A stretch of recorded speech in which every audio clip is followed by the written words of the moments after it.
ఈరోజు జరుగుతున్నటువంటి పరిస్థితుల్లో కూటమి ప్రభుత్వంలో భారతీయ జనతా పార్టీ కార్యకర్తల్ని విస్మరిస్తున్నారు. నాయకులు కానీ కార్యకర్తలు కానీ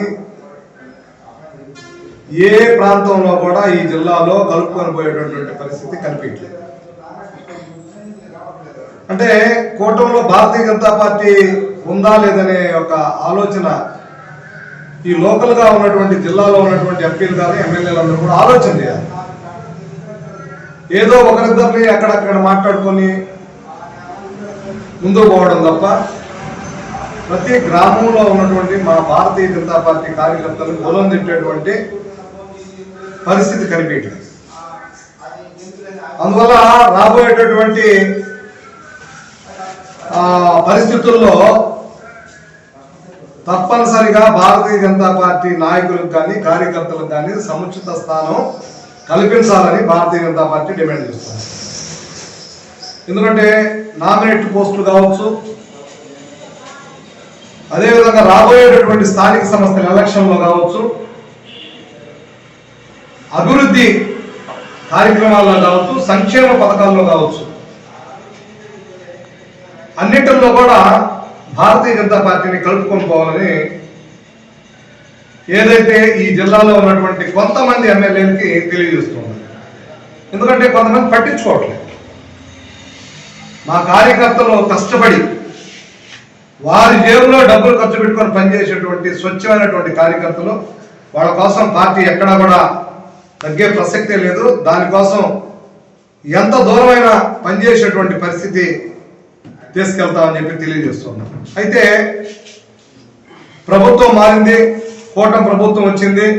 మన ముఖ్యమంత్రి, మన ఉప ముఖ్యమంత్రి, మా రాష్ట్ర అధ్యక్షులు, అదేవిధంగా మా మంత్రివర్యులు అందరూ కూడా, ఎమ్మెల్యేలు అందరూ కూడా తపన పడుతున్నారు ఈ రాష్ట్రాన్ని ముందుకు తీసుకెళ్ళారు.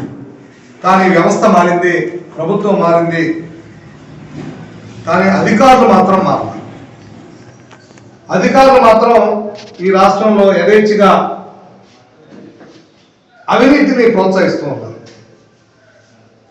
అవినీతిని ఎక్కడ కూడా కట్టడి చేసేటువంటి పరిస్థితి కనిపించింది. అందువలన కూటమి ప్రభుత్వానికి చెడ్డ పేరుస్తే రాబోయేటువంటి రోజుల్లో మళ్ళా ఈ రాష్ట్రానికి కూటమి ప్రభుత్వం చాలా అవసరం. ఎందుకంటే అభివృద్ధి తీసుకెళ్లాలంటే, ఈ రాష్ట్రాన్ని ముందుకు తీసుకెళ్లాలంటే, కేంద్రాన్ని నుంచి నిధులు తీసుకొచ్చి డబుల్ ఇంజిన్ సర్కార్ ముందుకు పోవాలంటే ఇక్కడ ప్రజలందరూ కూడా, మనం అందరం కూడా సేవ చేయాల్సినటువంటి అవసరం ఉంది. కానీ అప్పుడు జరుగుతున్నటువంటి గ్రావెల్ మాఫియా, అదేవిధంగా ఇసుక మాఫియా, అదేవిధంగా బియ్యం దోపిడీ యథేచ్ఛగా జరుగుతున్నటువంటి పరిస్థితి మనం చూస్తున్నాం.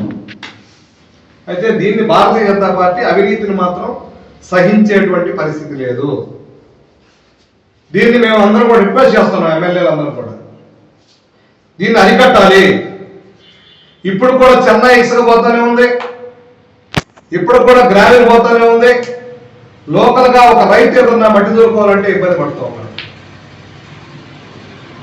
అదేవిధంగా రెవెన్యూ వ్యవస్థలో కూడా బాబు గారు, ఈరోజు ముఖ్యమంత్రి గారు ఎప్పటికప్పుడు మేము